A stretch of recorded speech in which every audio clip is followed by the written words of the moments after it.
Buat teman-teman yang sudah melakukan pelepasan sampai emosi di 10 hari setelah video yang kemarin, gimana rasanya teman-teman? Pasti ada perubahan yang banyak. Hidup akan jauh lebih tenang, pikiran akan jauh lebih tenang, perasaan juga akan jauh lebih tenang kan teman-teman. Nah, semakin kita melepaskan sampai emosi dengan selalu bertasbih memohon pelepasan sampai emosinya itu kepada Allah, dan hanya Allah saja yang bisa melepaskan sampai emosi, teman-teman hidupnya akan lebih baik. Boleh komentar ya teman-teman di video yang ini. Jadi, semakin kita sering melepaskan sampai emosi, intuisi datang dari dalam itu akan jauh lebih baik dan lebih banyak. Maka hidup itu akan lebih mudah, gampang, dan menyenangkan. Bukan seperti itu teman-teman. Jadi, biasanya saya setelah melepaskan sampai emosi dengan bertasbih dan beristighfar, memohon kepada Allah. Hanya Allah saja yang bisa melepaskan sampai emosi itu dengan niat yang sudah ada di video sebelumnya.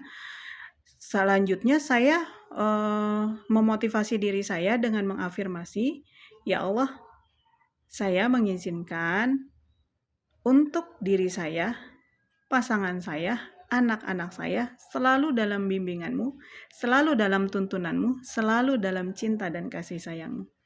Maka izinkan kami untuk bisa menjalani hidup ini penuh dengan kesadaran, penuh dengan kepasrahan, penuh dengan keikhlasan, sesuai rencana hidup yang Engkau rencanakan atas hidup kami. Gitu teman-teman.